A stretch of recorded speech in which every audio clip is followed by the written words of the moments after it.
Good morning. I'm very pleased to introduce Simon Carlyon to our third presentation. As we've indicated throughout, what we're trying to give you guys is insights to different career journeys. And today, Simon's actually CFO of a private equity invested business. So we'll spend a fair bit of time on that towards the end of the presentation. But to get things going, Simon, welcome. And I'd love you just to give us a little bit of a synopsis of your career. Sure. So as Greg mentioned, my name is Simon Carlyon, and I'm the Group CFO of Questas, which is an industrial private equity company, as Greg mentioned. And prior to that, I spent, had a career across 25 years.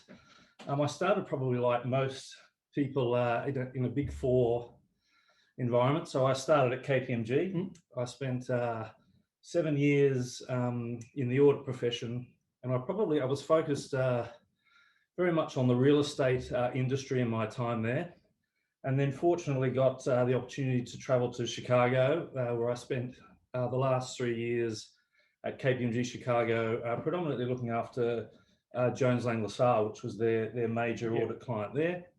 And then from there, I was married to an English lady, or I'm now married to an English lady, which opened the door to move to the UK. So I moved to the UK in 2005. And like a lot of Australians, planned to be there for sort of 2 years or so, and ended up staying 10. But in the first sort of year or two, I was really just finding my feet. So doing contracting roles and those sorts of things. So flipped from external audit to internal audit, and then took what I would sort of call the first real career move outside of audit, where I joined a small private equity fund, and they were focused on student housing, which was a sector that was really starting to grow in the UK in particular. And from there, spent 2 years there at a really interesting time in the economy. If you can think back to that 06 to 08 time. Boom times. Incredibly boom time. And I had the fortunate or unfortunate experience of buying property at the top of the market. Yeah. Good learning curve. Which was a great learning curve, and in hindsight, a lot of ability to reflect on things we did well and not so well in that time. And then in around 2008, just sort of seeing a bit of the writing on the wall for the funding of that organisation, joined a company called Segro PLC, which was probably the 5th or 6th biggest UK REIT at the time that I joined them, known as a bit of a sleepy stamp collector, bought a lot of things, never sold anything. But it was going through quite a reshaping journey with a new CEO and a new CFO that had just joined the business. And I went, from being the finance director of the smaller private equity fund back into more of a core group reporting role. Which was, difficult to kind of move away from some of the more entrepreneurial things, but in hindsight, a really good move. And a massive business. In a much larger scale business. And I spent 8 years at Segro across a variety of roles, and left there as the operations finance director. So I was responsible for all the business support as well as all of the group type activity, the normal core reporting type activity. And that was probably a pretty defining 8 years in my career. And I know we'll touch on it, but I look back at that as, what good looks like. And it's great to have that experience in your career to kind of go, hey, that's a successful business. And I'll talk a little bit more about it, but they are now the largest UK REIT listed on the FTSE. So, the strategy that was outlined there is clearly been successful, and the journey that business has been on. But having spent what was then 13 years outside of Australia, and with 2 youngish kids, the time felt right to move back to Australia. And unfortunately, Segro was just a UK, continental Europe focused business. So I left there and spent some time in the market looking for the next opportunity here, and landed at Helios, where for a brief time I was the group financial controller, but fairly quickly, sort of 3 or 4 months down the track, moved across to be the CFO of pathology, which is Helios's largest division, a circa $1 billion plus turnover business, a real beast of a business. And that was, again, fantastic experience, a lot more commercial in terms of the activities that I got involved with, and it had a pretty good finance team underneath that did the basics really, really well. So it allowed me to kind of almost move more into the operational support type aspects of finance. And then, as mentioned now, after 4 years at Helios, I recently joined, nearly 6 months ago now, Questas. Questas are an industrials in the private equity space. They focus on hydraulics, so they do, if you can sort of think of basically anything that moves on a big vehicle in the mining or in the agricultural section, it's hydraulics, it's moving the various pieces. So we will distribute, we will repair, we will service. And we also have a very large water business that does very large tip irrigation systems for farmers, pumps, engines and motors and those sorts of things. So we predominantly service the mining and the agricultural areas. And good sectors to be in through a pandemic. Well, it's been very resilient, thankfully, through COVID, and that was a large part of me joining. Having to do the DD, moving in the middle of COVID. I didn't want to turn up and find that this thing had no money, so there was a little bit of the DD that had to be done there, and it was, it's really done quite well in the last 6 months, which is great, and it's well funded with a heavy growth trajectory. So really interesting business to join. And the entrepreneur that started it, has a history of good acquisitions. And now backed by private equity, the funding in place to do it. So, I think that there's an exciting journey ahead in terms of growth. With a destination. Look, one of the things we like to do is just pick the hen's teeth out of some of your career moves and try and understand your logic and how it impacted your longer term career journey. So going back to KPMG, the move to Chicago, a really interesting move, and in prepping when we're having a chat, you kind of made that move blind, correct? That's right. I was keen to travel. It was one of the attractions of working at KPMG at the Big Four. I was very keen to get exposure to the different countries, and was really trying to go to London. I'd done a little bit of backpacking around London and was pretty keen to go back. But at the time, London wasn't an option, and so moved to Chicago with my now wife. And you sort of talk about cultures, and the US culture and the Australian culture are much more different than one would expect. People may have heard others say that. But we did find it very difficult. From my career perspective, I moved at a manager level, and I arrived right before the year end. So I got there in October, and all of the US clients had a December year end. And so I missed a lot of the planning. As a new manager, they throw you the worst possible clients that are out there, as you do. And the resource pool I had left to go and get that work done was pretty limited. So it was a pretty tough experience. And my wife equally had gone into almost took a demotion to go there, and wasn't necessarily overly happy with that. So outside of the workplace, as well as working all the hours under the sun, it was a challenging. And there wasn't a lot of travel going on. Well, and it was, the winter had hit, and it was cold and miserable. And so, that first 6 to 9 months, was pretty soul searching for us. And we actually, did contemplate whether we'd made the right move or not. Should we toss it in and go back to Sydney, where I had good respect with partners, etc. But look, fortunately, we kind of reflected. Look, we're here. Let's make the most of the opportunity. Let's go and travel when the summer hit and those sorts of things. And we really did enjoy the experience. And actually, I used that first 9 months and reflecting on that, I really planned pretty thoroughly for the next year ahead. I had a lot of those same clients. I made sure I got better resources and had it, and I made sure we got as much work done in advance as we could. So moved through that period, and then probably went from the US partners kind of going, hey, what have we done here with this bloke? He hasn't done that well with one. To then them tapping me on the shoulder after year 2 and saying, hey, we'd like you to stay another year. So we went from almost tossing it in to staying a third year. And look, I look at that back in my career, and that was a really defining point, because I kind of worked out that if I can adapt and survive in that culture, and then thrive, then the next time I come up at a challenge, I can bring that memory back up as to how I got through it. And it was really through planning, preparation, learning from the experience, and then making sure that I could do it better next time around. And you were saying that one of the the benefits there were a lot of the client base was smaller, so it actually got your hands on, whereas in Australia, you were looking after the big end of town. Is that correct? Yeah, I mean, that's right. I mean, I think my clients in Australia were Jones Lang LaSalle, HSBC. I had a large property company called Thackrell that owned hotels. Yep.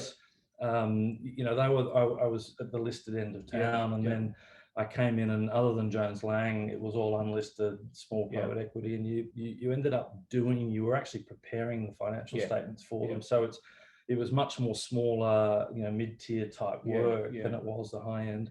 And again, that frustrated me at the start. But actually, you know, when you're there doing a cash flow line by line, you know, you take some of that stuff out of your experience that you can sort of take forward. And it was, much as I wouldn't say I enjoyed it, you know, it was quite helpful to have gone through you know, some of that experience. Now, the decision to not pursue partnership versus obviously the option of entering industry, what was the background there? Look, I think a large chunk of it was that experience in Chicago. I enjoyed it, and you know, we were offered to stay longer, and the talk of, hey, you know, we could see you on the partnership track there. I had good relationships in Sydney as well, so I think I could have stayed, but we weren't kind of done on the travel. So again, from a personal perspective, we wanted to move to the UK. My wife hadn't been home for some time, so UK was on the cards. And yeah, there's a little bit of me reflecting on that sort of, you're becoming a technical financial statement preparation expert, was my view, and it just wasn't where I thought I wanted to see the rest of my career. So that was one factor. Another factor was, you know, going through that experience in Chicago. If I moved to the UK office, I'm pretty sure they were lining up the crappy clients to come my way.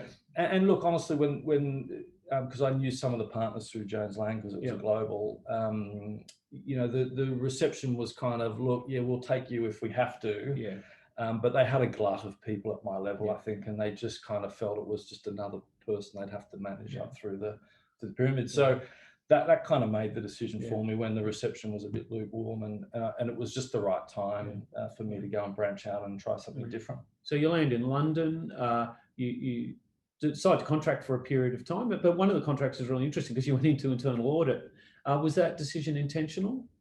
Not really. I was probably desperate not to do anything with the name audit on it, but just at the time, it was the best opportunity. And it was a fun little company. I was working for a media company across Eastern Europe, so I was going to far-flung places I'd never been before, trying to implement controls in the most uncontrolled environments like the Ukraine. Was a pretty incredible experience. So it was more, I was just looking really to do something different. And it was much more of a, you know, we only thought we were going to be there for a couple of years, so I was happy to do anything. It was almost a little career hiatus that I wasn't overly bothered about the CV building at that stage, but it was good fun. Good fun. Very enjoyable. So then the decisions to stay in the UK. So you then pursued permanent opportunities, and like you said, you first joined for a couple of years, essentially a private equity investment firm. It sounds like a really interesting period for a lot of reasons. Learning maybe what not to do being one of them as a business. Yeah, well, look, I think your DD on the company you're going to, or for me, probably lack thereof on this decision, you know, it is really important. And, you know, when I reflect on it, the CEO of that business, he just wasn't the rainmaker that perhaps it needed to be.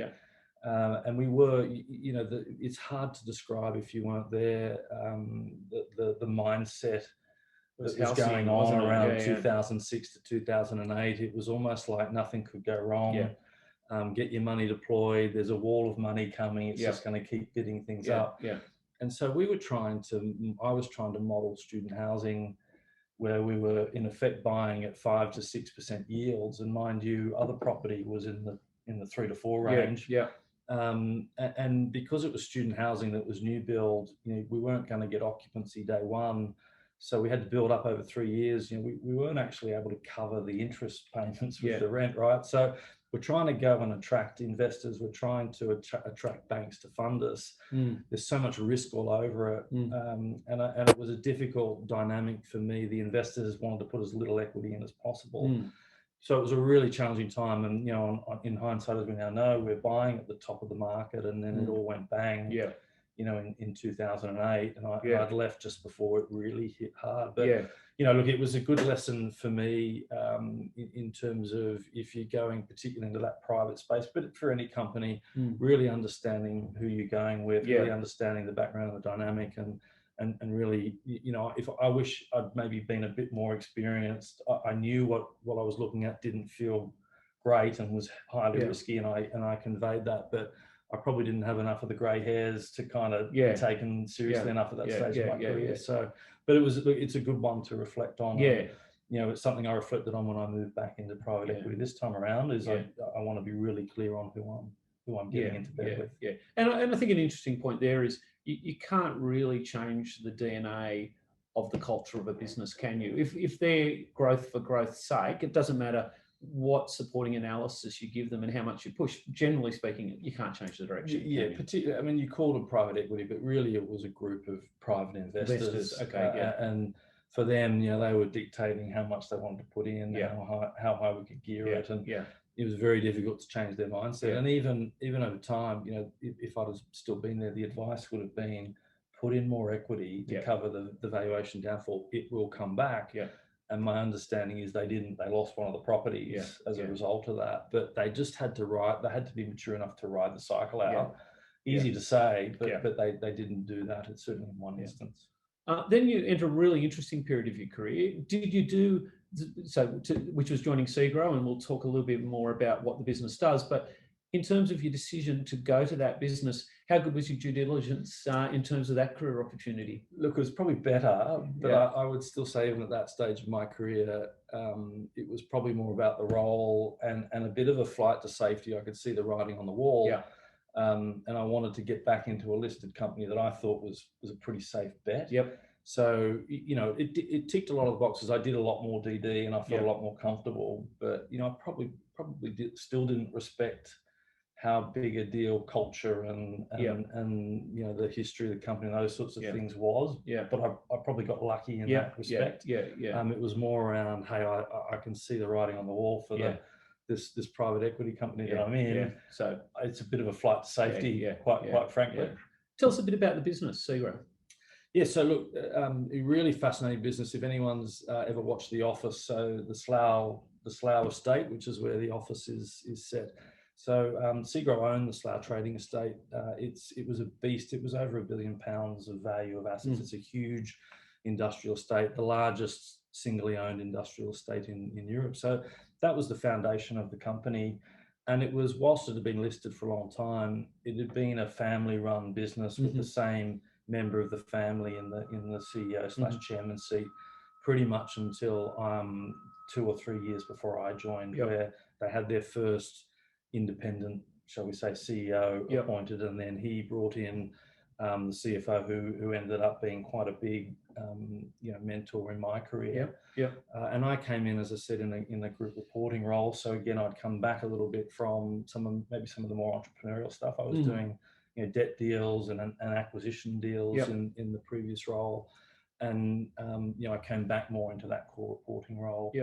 And the challenges that I walked straight into was, we were doing a consolidation system change to SAP BPC that wasn't going very well. As and most of them I kind of inherited that. And in my first full job reporting, we couldn't reconcile reserves and we couldn't reconcile intercompany, which can be career fatal for lots of people. But fortunately, the CFO recognised that it was long gone before I joined, so I didn't have to wear that one.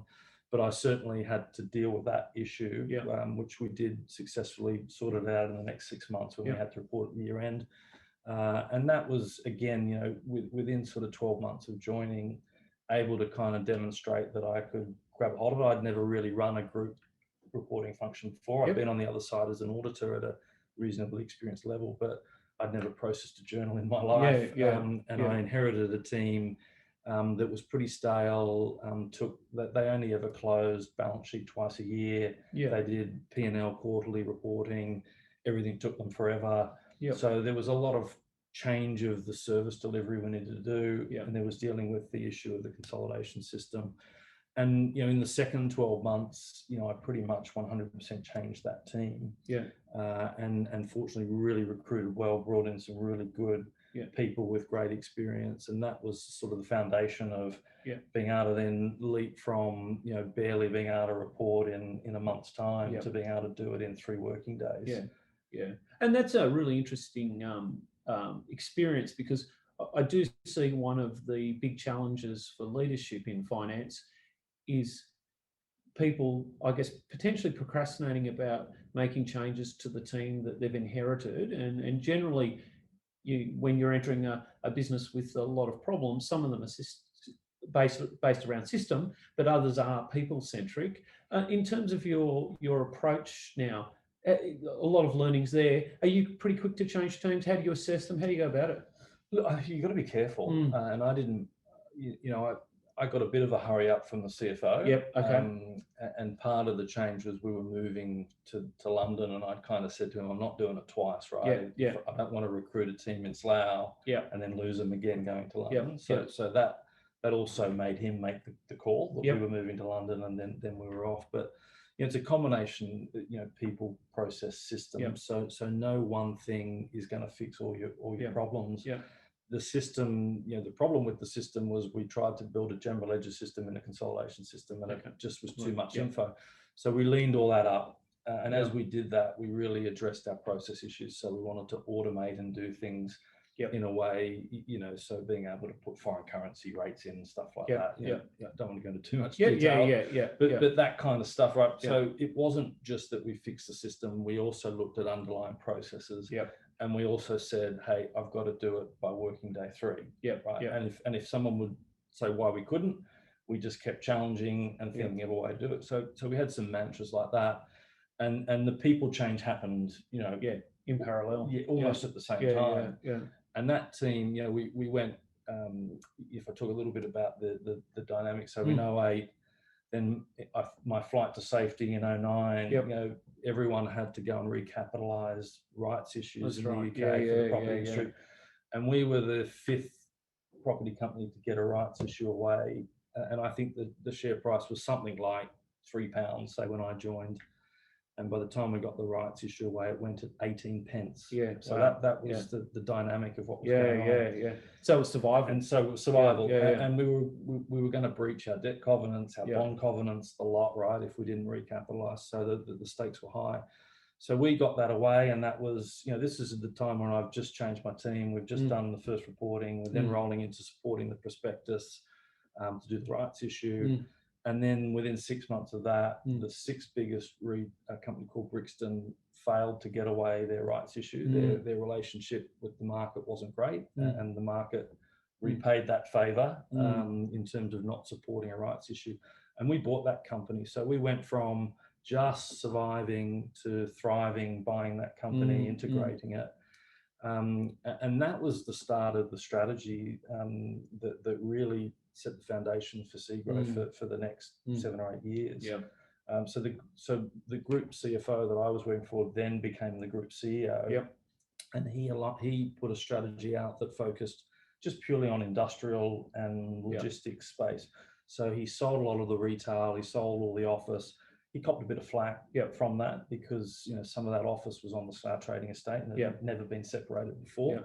But he stuck to his guns, and now you look at that strategy and you look at what's happening in the retail space with online, the challenge around office space at the moment, and a very smart strategy ahead of its time that's promoted that company up to being the biggest REIT in the UK. That period, that first couple of years, were they the biggest? Were you in the deepest end in terms of your own development professionally for those first couple of years at SEGRO? Look, I think what that did for me is it cemented, I talked a little bit about at KPMG, just doing the basics of having to do the account preparation stuff, the cash flow, all that. This took me to the next level of, I became an expert at consolidation, and it was multi-currency consolidation. It put me into the treasury sphere. So I had to learn the treasury bit at a more complex level than just simple debt deals. I had to really understand hedging, interest rate, foreign currency, and what was going on there. So it really solidified again what I would say the basics you need at that really core reporting and external and internal reporting levels. And it set the base that when I could kind of demonstrate I'd done all that and I could knock on the door of the CFO to go, I think I've got this down pat. What's next? I've got a team underneath me that can deliver.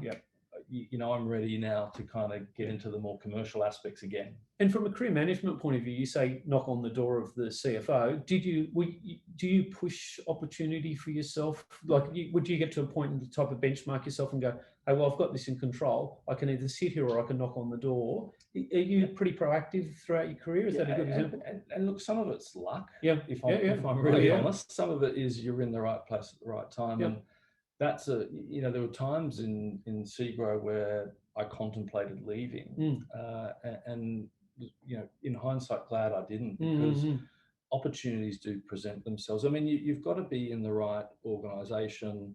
You know, SEGRO was an organisation that supported the development of the individual. It offered you opportunities. They wanted you to get to know the portfolio. I went on multiple property tours, did a bit of it myself as well, but. Well, I like the story you said. It sounded like a business that the CFO encouraged you to get into the business. And I like the story you said where you used to go and have your lunch and go around different development sites. Yeah, that's right. Just have a, you know, sometimes I'd go for a run, sometimes I'd go for a walk, sometimes I'd pick a sandwich shop a kilometre away and I'd walk there because I was on the Slough Trading Estate and that was our business. And there was always something going on there. We were always knocking something over, putting something up. It had such a vast difference of property types on there. You know, it ranged from data centers to just your simple manufacturing. It had the lot. So you know, it was really good to be able to get out and about and see that and actually make it material. You know, so I think your question is, did I actively seek it? I certainly let them know when I needed a new challenge. I was very conscious after I think 3 years there that, you know, because I was the group reporting manager. I became, within 18 months, the group financial controller. There was a UK finance director and a continental Europe finance director, and I was itching a little bit to be doing what they were doing. And I made it clear that I needed a bit more of that exposure. And I got a little bit of time when one of them went on maternity leave. I had 9 months in the UK FD role, and then came back into my role.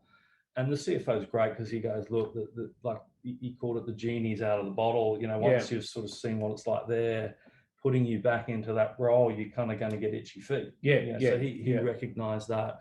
And then over time, what ended up happening, just given that we'd matured the finance function so well, was that the two finance director roles and the group FC role got merged. And I was fortunately the one that was successful in getting that role. So it allowed me to expand outside the core group stuff that I felt I'd nailed, and to get more of the operational experience in both the UK and the European businesses. So I moved to then really partnering with the COO, who was an executive director on the board.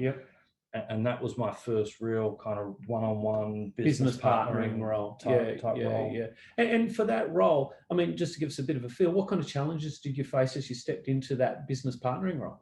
Well, even before that, you know, I'd spent pretty much all my career at KPMG in the property world, and then you know, my first sort of step outside of a bit of contracting was to go into a FD role. So I thought I knew property back to front, and you know, I was pretty shocked when I got to SEGRO and, you know, the different yield definitions and these guys, and you know, you use a lot of finance functions can provide the finance savvy to the operational side of the business. Well, these guys are finance savvy, right? You've got to be on your toes. And, they keep you honest. They know what value is, and so I learned a lot through that. And then, you know, as the challenges really were, how do you add value? You know, outside of core reporting and information, how do you add value when really the value from a property company is what are you buying in at, and then what can you do to re-gear the lease lengths to create the value, and then how do you exit at the right time? So a lot of what I was doing was on the property development pipeline, and just making sure that that wasn't getting too stale, that we didn't have too much land bank, that we were challenging the business around how do we get return on that. And then the rental piece, you know, really they had that under control. They knew pretty much in a commercial environment, if you've got less than 10 years left on the lease, it starts to get pretty rapidly discounted. They were already actively re-gearing the leases to push them out to 10. and then making a hold or a sell kind of decision off the back of that. One of the things we're talking about and that I'm passionate about is that I think to further your career, it's good to be in a business that's doing things, isn't it? That's growing, or it can be a turnaround, as Seagrow was, where nearly at a point, are we going to survive or not? But there's things happening, isn't there? And that creates opportunity. So you returned to Australia and you joined another business, another substantial business, another business going through lots of challenges and change. Tell us a bit about it. Yeah, and Helios, when I came back, so it took me a little while. I started off wanting to stay in the property space, but then sort of stood back and thought, hey, it's not a bad idea to broaden the horizons. And so Helios ticked a lot of boxes. It was not dissimilar to Seagrow in that, I don't know if people know much about business. It gives a little bit about Helios. Ed Bateman pretty much started the business with the Brookvale Medical Centre. And then expanded. Basically the model was everything under one roof. So if you happen to go to that medical centre, it's got the GPs, it's got the imaging if you need an X-ray, it's got the pathology if you need a blood test, and then it expanded into other things like dentistry and those sorts of things. So trying to have everything under one roof was the mantra. And so he expanded and opened those models up around Sydney, and then ultimately went on to buy imaging and buy pathology businesses to get that downstream piece. So it was pretty big business when I joined. What type of revenues? So pathology had over $1 billion, and then the others, you're probably getting up above 1.5. So decent sized business. And look, when I joined, I think that the view was that the infrastructure and hadn't grown with it, right? So it was almost a small business that had grown too big for itself, and it hadn't been invested in for a long time. And again, so there's a lot of hallmarks of the Seagrow, where the sort of stamp collector and new CEO, new CFO going on a journey, cultural change. So that's sort of what attracted to me. Plus, I thought it would be good to branch out and have another. And you joined originally as the group financial controller, but that role didn't last long in that form, did it? No. Well, it sort of got in there. Joined at a time pretty much where they said, right, we're offshoring AP, fixed assets, payroll. We've made the decision in basically on my first day. Thanks for telling me. Announced that. Oh, by the way, you've got to get it over to India in 2 months' time. And at the same time, we had a lot of goodwill impairment. So again, it was kind of back into a bit more core reporting type stuff, but had to sort of navigate ourselves through a fairly large balance sheet write down.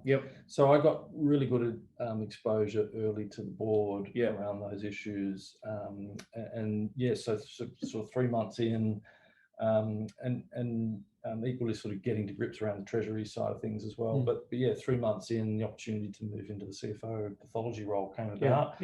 And it was probably fortunate enough I'd ticked enough boxes and got enough of a profile in those first few months that I was able to go into that role. Now pathology, we were talking about, it's quite an interesting business. It's retail, it's nearly got manufacturing. Tell us a bit about pathology. Look, it doesn't sound sexy or challenging or anything. It sounds like pretty easy, right? You just got to do sort of results on a blood test. But if you stand back and you look at the dynamic, and the thing I liked about pathology is that probably everyone's had a pathology test, everyone's had a blood test, so you can kind of put yourself into the shoes of the patient and follow the journey through. So, you'll go into a GP, the GP will say you need a blood test, you'll turn up at a pathology collection centre that's often co-located and present your referral, you'll get the test, and then they'll tell you that your results will be 24 hours or whatever they'll tell you. And then behind the scenes, what happens is there's a fleet of courier vehicles. You'll see them. Our brand in New South Wales was Lavity. You'll see Douglas Hanley Moir. You'll see these fleets of vehicles, and they're just running around collection centres and they're picking up the samples and they're ferrying them into our main lab, which is in Ryde. So you've got the courier side of that. So your collection centre is what I'd call the retail. That's how you sort of trap or attract the customer in. And there's a huge cost to that in the rent that we pay the GPs to be on the premises. And that's how we compete. We compete by trying to pay more rent than our competitor to be on site, to get that footprint to bring the patient in. You got the courier fleet behind that, the scenes moving things to and fro. It then lands in the lab. It's got to get sorted. There's stuff that goes through high automation. So you just put it on the track and it will automatically go to different analyzers to get aliquots out and do the testing. Others are more manual. So then it will go across and get the more manual tests done, the microbiology type stuff, for instance. And then from there, you go through that. So that's the manufacturing bit. Then you've got to get a report out. So there's quite a heavy IT component in terms of then being able to get the report back to the GP, and the GP then to be able to give you your results. So end to end, it's far more complex than you might imagine at the start. And really, there's two main players, in each of the states. They go by different brands, but they're really owned by either Sonic or they're owned by Helios. And the Lavity Douglas Hanley, that rivalry is a sort of Coke v Pepsi, so it's incredibly competitive. So it had a lot of dynamics. The other dynamic, of course, is a lot of it is we try to do it bulk bill, so it's Medicare funded. Medicare hasn't had any inflationary increase in pathology for 10 plus years. And so your only way to grow is through volume and all cost out. That's right, all cost out. And so that's been the journey of the business. Which I think from a career perspective, great timing, wasn't it? Because you probably went into, if you're looking at it, probably a too technical role as you first moved back to Australia, but you get into what turns out to be a very commercial role. And really, again, correct me if I'm wrong, but I think finance team was in reasonably good order, so it let you get into the business, and really it was about performance management, looking at negotiating, contracts with Victorian Health. And is that correct? No, that's right. And again, it was it didn't happen overnight. There was probably still that first 6 to 9 months where I just had to make sure the team was stable, and there was some changes of roles. But we could articulate what was going on in the business reasonably well.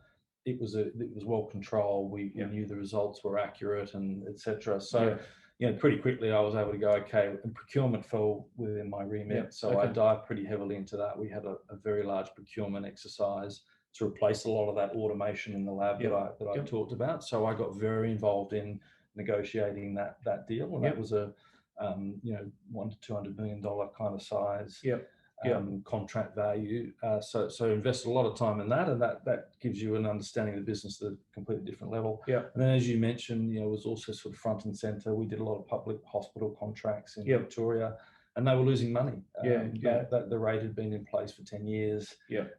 We weren't allowed. We had to have a certain level of people on site. So we weren't allowed to change that dynamic, and we just couldn't make it work.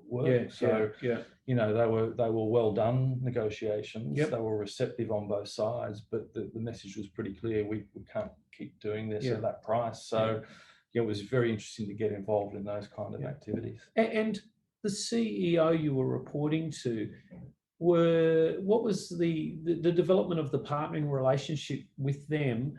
Were they looking for it? Was it something you had to work on? What was the background there? How much did you have to push that?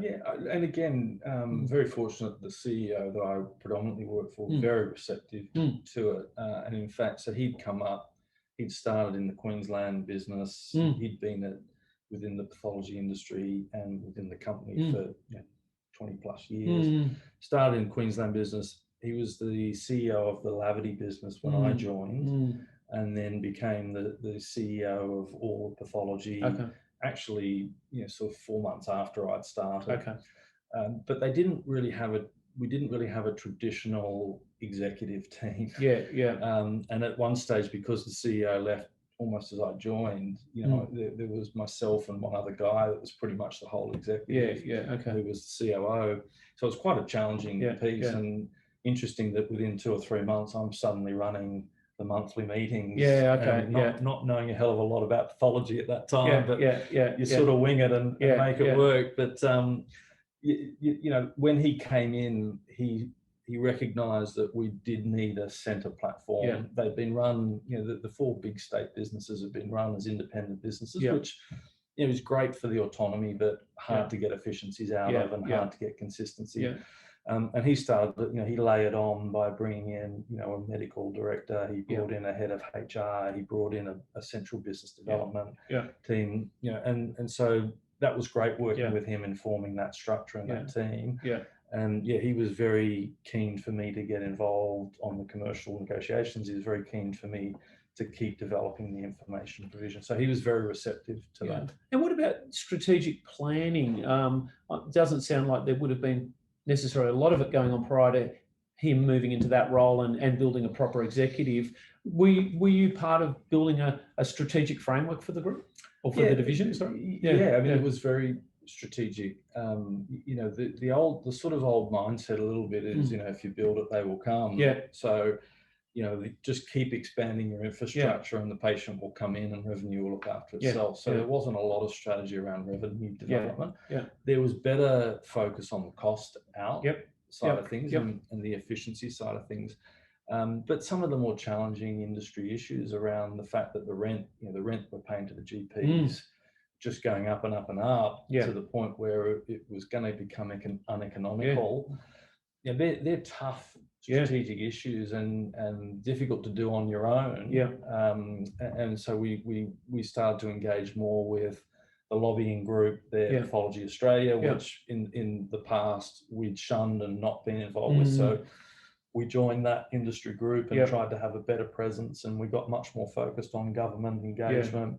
And look, a lot of that paid off. You know, as I was leaving when COVID hit, you know, you wouldn't sort of think that healthcare companies would have a negative to a pandemic. You would think that they'd thrive. But what actually happened is everyone stopped getting the routine type stuff. And so no one went to the GP, there were no referrals. And you know, something like 40% of the volume went pretty much overnight. And that rapidly becomes unsustainable for us really quickly. But fortunately, the relationships with government and the industry lobbying groups, if we'd have shunned those, we would have been on our own. But because we were part of that now, you know, we were able to get in the doors of the right people to get some emergency funding just to see us through that period. Yeah, great. Conscious of time, private equity and the move into Questas. Talk to me about why the decision to you know, by background, or maybe give us a little bit of background on the size of Questas. We know what they do, but why the move into that business? Because it's kind of a very different career move for you. Yeah, I was probably looking for that whole group CFO role. You know, I'd sort of at Seagrow, you know, was one down, and then equally at Helios was a divisional CFO, and felt ready and was keen to seek that out. And again, it took me a little bit of convincing to come out of the listed sector. But you know, when I looked at it, and you know, my initial reaction was, well, I'm not so sure this is the right one for me. But as I engaged with the business and as I learned more about the business, you know, the more my enthusiasm grew. And it was just a successful acquisition track record. It was the fact that Allegro had bought into the business, taken a 55% stake, and they wanted to grow it. You know, they've got clear plans on when they want to exit as well. So that's something I had to take into consideration. But you know, I liked the growth trajectory. I liked as I met the CEO, and you know, I went through a reasonably thorough process where I probably met them on 4 occasions and all the variety of testing that you do. But you know, I felt like I had good exposure to the CEO and felt like I had a rapport. And equally was impressed with, you know, Allegro and what they were going to bring to the table. They're not a private equity fund that kind of, you know, just sits on the sidelines. They're active.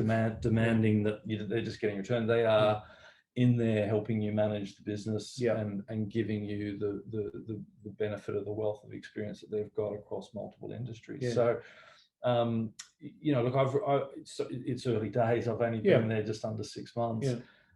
But look, I've found it really, really enjoyable. And maybe I probably thought my experience in the bigger company, I'd go back down and, you know, hey, it's $150 million of revenue versus 1.1 billion. Hey, this will be pretty easy, but you know, actually, I'm probably working harder now than I have in a long time. And it's, you know, but it's great, and you know, we've got a large acquisition that's really close. That's going to give us a big jump in scale really quickly and get us very close to our target was to double in size in 2 years. So, you know, it's active. There's lots of challenges, and similarly to my Seagrow experience, I've got a team of guys that do the basics great. but there's not much more. So there's a reshaping of the value proposition that the finance team can provide that we need to take on. Yeah, and one of the I guess there's always a bit of smoke around private equity, and a lot of people want to get into private equity based investment businesses. How are you finding dealing with the private equity investor? They demand. You've said they're active. What's that relationship like to manage? Yeah, I mean they are demanding. So I think you've got to go in their eyes wide open. Look the listed environment is demanding. If you're not performing, shareholders let you know about it. This is a bit more, you're in the room pretty regularly. So the operating routine is that we have a mid-month board meeting that doesn't have the chairman in it, but has the other two directors, CEO, myself. And it's a bit more operational. You get down to a different level. It's almost a prep for the board, so that by the time you get to the board, it's been well socialized, and then you've got the board meeting. So almost every 2 weeks, you're kind of thinking about that board engagement. So it's quite a lot of board engagement, stakeholder management, and being ready to talk through the key issues. So that I found that challenging. Whereas I was hoping I would get 3 or 4 weeks before the next board engagement to really get ready. You're kind of like, oh wow, it's already it's coming again. But they do bring a wealth of experience, and they are more hands-on than I thought they would be. Right, so they get involved in. They're very active in the DD, but in a good way, because we almost can use them like a resource. So a lot more hands-on, I think, in summary. And the engagement a lot more frequent than I probably would have imagined when I joined. And we were talking about it in terms of your career management. I guess one of the great things about having the opportunity in the private equity, assuming it's successful over 3 or 4 years, it opens the door to other medium-term opportunities in private equity. And you've also got enough big company experience that at any point you can pretty much drop back into that space anyway. So I think from an outright career point of view, it's increasing your options. Yeah, look, I think so. I think, it's difficult. You talk about career management, and I think, if you'd asked me 25 years ago, would I be the CFO of an industrial business, I probably wouldn't have thought that would be the case. Absolutely. And as you go through those career decisions, it's not, you don't know whether you're necessarily making the right one or not. But I kind of made this one pretty eyes open. At the stage of the career I'm in, I was quite happy to go into the private equity space. I'm not 100% sure whether that will cut me off from the listed. It may or may not. But there's plenty of room in that space. And what's opened my eyes to, if I talk about Questas, the biggest brand it's got is a company called Berenson Fluid Power, which I can't imagine many on the call have ever heard of. Yeah, correct. But what you kind of, the non-household names, it's a large scale business. So there's a lot of those private businesses out there. So the opportunities there are huge.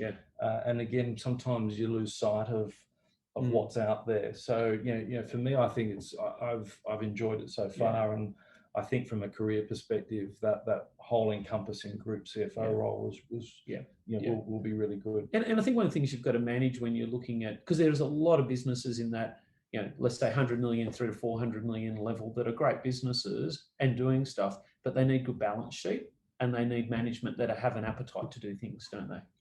That's right. Look, getting close to time, so just a couple of general questions. Mentors, what role have mentors played in your career? If anything, it's interesting. I've never gone through a formal mentoring process. I did sign up for the CA to be a mentor in the last round, and that was actually the first time I've formally been involved. But I think KPMG in the 10 years there, again, they didn't necessarily formally do it, but I found that the partners there were great mentors, and were good with career advice. And my time at SEGRO, certainly the CFO there, was great in terms of that development, and was someone I could bounce around, and he helped me through my career journey there. And even in terms of the time at Helios, the sort of rapport I had with the CEO there, he took it on himself to teach me some of the intricacies of the pathology industry. So for me, it was more informal than formal mentoring, but was still able to tap into the SEGRO contacts you know, when I was looking to leave Helios and needed references, etc., they were still willing. And equally same with the, you know, former CEO now at Helios. He was very willing. So, you know, they're still there in the background to help you, and still people I can bounce things around with, which is good. Would you, I don't think you've necessarily used a lot of, correct me again if I'm wrong, but a lot of mentoring or advice when you've been making career decisions. Have you made them pretty much solo, or have you looked for help? Is this a good decision? Yeah, look, mate, a little bit, you know, but it's fun. I actually find that people like yourself, and there are other recruitment agencies, they've actually been really helpful at kind of going, hey, look, I think you're missing that, or I think that's kind of what you need to do. I found if you get the right ones, and not all of them are like that, I found them quite useful because they give you in a nice Some way thoughts and challenges, a good challenge on the CV and the next move. And you know, it's more around when I've been in roles that I've used the mentors to kind of learn and develop. Less so on the career move. Good. So in terms of 3 tips for future finance leaders, what would you suggest? You know, I think for me, a lot of the success came in the problem solving, and that opened the doors up. So, you know, being able to get in there to demonstrate you can add value to an organisation, I think is really important. And once you can demonstrate that, the doors open up. I think the second thing I would probably say is, you know, if I look at my career, you know, I've tended to spend decent amounts of time, even in the small private equity fund. I still was there for 2 years. Helios, I was there for 4 years. But I think that, you know, often people look to jump. And if you're in a good company where you think the values are there, where you think that the culture is such that you know, they'll develop you. I've found, you know, SEGRO a great experience. And even KPMG is a bit more structured. You know, you're going to move up the ranks. But I found that was, you know, you were getting new experiences as you went, right? And you were being challenged with more responsibility. And in SEGRO, for me, you know, staying, and I thought about leaving a couple of times, but I got more out of staying and seeing more and more of the strategy as it developed, and then able to get more senior roles. So, you know, it might be the sort of, oh, I need to move to change my career or to get the pay rise. I tend to find if you deliver, the opportunities open up and the pay follows. Right. So that would be probably the second one. And the third one is probably to take risk. You know, I don't think I couldn't have mapped out my career. I knew I wanted to travel, but I got pretty lucky to be able to go to the US. And the UK, and even in the UK, just the companies that I worked for had a huge exposure across continental Europe. So that was great. I really enjoyed it. But I took risk along the way. I jumped into that private equity fund. It didn't work. The student housing one in the UK, it didn't work, but I learned a lot out of it. And then I moved on at the right time. You know, I was in a great role at SEGRO in a company that has done fantastically well. And I had to leave a bit on the table to come back to Australia, but I knew I wanted to do it. So I took the risk, and moving out of the property world into Helios, and now moving into this role. You know, I don't know if they're going to work out, but I think don't be afraid to take what might not look like the most logical career step, because you know you've got to go in eyes wide open, but there are roles there where you might dismiss, where actually the breadth of those roles is actually pretty huge. And your second point, I think, is a really valid one. The number of times that I meet someone who's making a decision about, okay, it's time to move, and I say, have you agitated and asked within your existing business? And generally it's no. And you've already got your equity, your brand equity built up there. When you leave, you're starting from scratch again. You've got to put in 9 to 12 months to establish yourself. I really highly recommend agitating and making sure that you have exhausted options within your existing business, and you do give it a bit of patience. So I agree. Fantastic. Well, Simon, thanks for all your insights. Thanks for joining us this morning. Great career journey, and hope everything at Questas pans out the way that you would like. Thanks for joining us. We've got one question there. Oh no, it's pleased for a bit. So thanks for joining us. We're back in a couple of weeks with the final presentation with Greg O'Shea. And then, like I said, after that, we, laws and rules permitting, we're going to try and get everyone together for some drinks coming into Christmas, and we'll have Simon hopefully join us at that. So enjoy your day, and thanks again.